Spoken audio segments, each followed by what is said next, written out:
जिसे समझा भिखारी वो निकला गुमशुदा।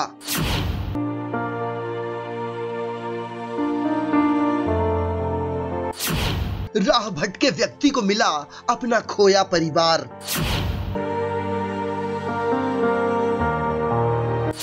मन सैनिकों की मेहनत रंग लाई। 4 साल बाद गुमशुदा बेटे को पाकर परिवार को मिली खुशी।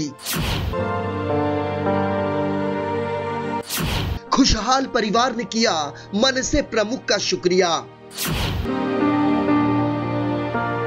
सड़क के किनारे बैठकर भिक्षा मांगने वालों को लोग समझते हैं भिखारी, लेकिन आज जिस व्यक्ति को हम आपको दिखाने जा रहे हैं वो भिखारी के भेष में राह भटका इंसान है।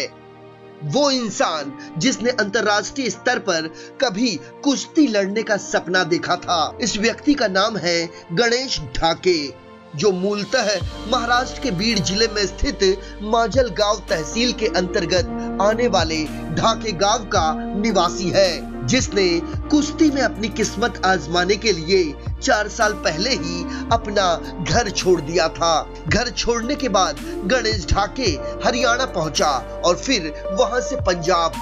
लेकिन जिस मकसद से वो घर से निकला था वो मकसद जब पूरा नहीं हो पाया और उसके पास पेट की भूख शांत करने के लिए पैसे भी नहीं बचे तो वो भीख मांगने लगा और किसी तरह अपना पेट भरने लगा। इसी तरह 4 साल बीत गए गणेश को अपना घर छोड़े हुए। अंत में भटकते भटकते गणेश मुंबई से सटे पालघर जिले में पहुंचा, जहां उसे भूख लगी थी लेकिन उसके पास पैसे नहीं थे। पालघर के हेमलता वड़ा पाव सेंटर के मालिक तुलसी जोशी की निगाह जब गणेश पर पड़ी तो उन्हें गणेश पर संदेह हुआ। तुलसी जोशी महाराष्ट्र नवनिर्माण सेना के सक्रिय कार्यकर्ता हैं। सबसे पहले उन्होंने गणेश को भरपेट वड़ा पाव खिलाया और फिर गणेश से उन्होंने बात करनी शुरू की। बातचीत के दौरान गणेश ने मराठी भाषा का प्रयोग किया तो तुलसी जोशी को दाल में कुछ काला नजर आया। उन्होंने गणेश से मराठी में बात की। तुलसी पहले समझ रहे थे कि गणेश कोई भिखारी होगा, इसलिए मानवतावश उन्होंने गणेश को वड़ा पाव खिलाया। लेकिन जब मराठी भाषा में गणेश ने तुलसी से बात की तो तुलसी ने कुछ समय में गणेश की पूरी कुंडली निकाल ली। जिस टाइम में वो लड़का सामने देखा तो उसका एकदम मुझे ऐसा लग रहा है कितना महीना, काफ़ी महीना हुआ है, नहाया वगैरह नहीं है। पूरा उसके उधर पूरा वो चादर विदर था, पूरा दाढ़ी बड़ा हुआ था, पूरा उसके शरीर के ऊपर पूरा डॉट डॉट जैसा दिख रहा था। मैं सोचा कि ये काफ़ी दिनों से या भूखा है या नहाया नहीं है या कुछ न कुछ ज़्यादा परेशानी में लग रहा था मुझे। फिर क्या किया? फिर मैंने उसको चाय पानी नाश्ता कराया, चाय बिस्किट दिया तो उसको थोड़ा अच्छा लगा। ठंडी का टाइम था, रात का टाइम था। फिर वो सामने से वड़ा पाव मंगाया, उसका वड़ा पाव खाने की इच्छा थी तो उसको पेट भर के वड़ा पाव खिलाया बाजू में बैठ के खुद, तो उसको अच्छा लगा वो टाइम में। और फिर मेरे मन में आया कि नहीं अभी इसको सैलून में लेके जा करके इसका थोड़ा बाल दाढ़ी कराएगा तो थोड़ा लुक अच्छा होगा, उसका फेसिंग अच्छा होगा। फिर वो सबसे कराया।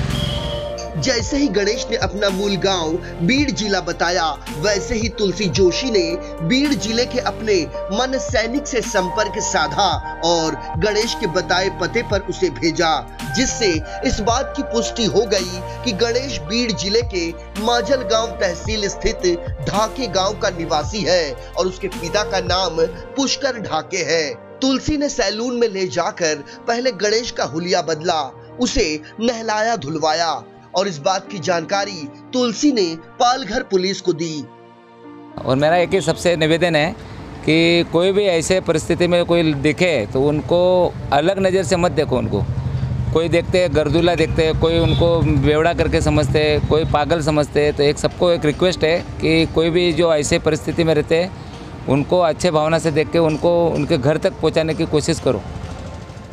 ये जो गणेश ढाके है वो कुश्ती के शौकीन थे। 4 साल पहले वो पंजाब हरियाणा ये स्टेट में चले गए थे। एक अच्छा खिलाड़ी बनूं, नेशनल खिलाड़ी बनूं, ऐसी आशा रख के गए थे, लेकिन दुर्भाग्यवश वो उसमें यशस्वी नहीं हुए।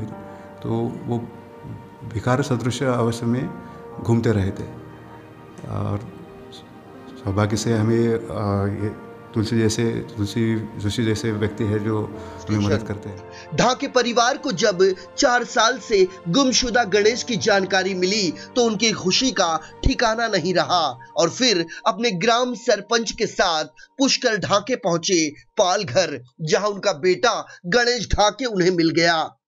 अपने गुमशुदा बेटे से मिलने के बाद गणेश के पिता पुष्कर ढाके ने सबसे पहले महाराष्ट्र नवनिर्माण सेना प्रमुख राज ठाकरे का धन्यवाद किया। आपले मनसेचे राज ठाकरेचे आपले कार्यकर्ते आपले तुलसी जोशी यांनी ते कॉन्टॅक्ट केला तिकडे कि उन्होंने जो पाठ अपने मन सैनिकों को पढ़ाया है आज उसी का नतीजा है कि तुलसी जोशी जैसे मन सैनिक की सक्रियता और कार्यकुशलता के चलते एक मराठी परिवार को उनका बेटा मिल गया और वो भी सही सलामत। मग मला फोन आला तिकडे पुन्हा, मग मी रात्री अंबाजोगाईहून पुन्हा इकडे आला माधवगावला आलो, शेतीतून तेवर जीप घेऊन आले, म्हणलं मी येलो माधवगावला, मग तसंच येऊन आता रात्रभर इकडे फिरायला आलो आम्ही। आता तुम्हाला तुमचा मुलगा मिळाला, तुम्हाला काय वाटतं? आनंद वाटते, काय वाटतं चार हे म्हणजे मुलगा गौसल्याचा आनंद इतका आनंदी झाले ते, मग सगळं आमच्या गावातील सगळेच लोक गौशाला म्हणून चर्चा झाली। त्यानंतर आम्ही लगेच मुंबईला निघालो आणि जोशी साहेबाशी कॉन्टॅक्ट करत इथपर्यंत आलो। खूप आम्ही आमच्या गावाच्या वतीने, आमच्या ग्रामपंचायतच्या वतीने जोशी साहेबांचे, राज साहेबाचे खरंच अभिनंदन करतो। इस पूरे घटनाक्रम में एक चीज सबसे ज्यादा महत्वपूर्ण रही और वो थी इंसानियत, जो होता तो सभी के पास है लेकिन बहुत कम लोग होते हैं जो इंसानियत का फर्ज अदा करते हैं। मैं तो पंजाब हरियाणा राजस्थान में रहता था। क्या सपना था तुम्हारा? पहलवान बनने का। पहलवान बने? नहीं। क्या हुआ फिर? पहलवान बनने के चक्कर में तो मैं जिंदगी हार गया। नागनाथ बाबर के साथ संजय मिश्रा, IN24 न्यूज, पालघर।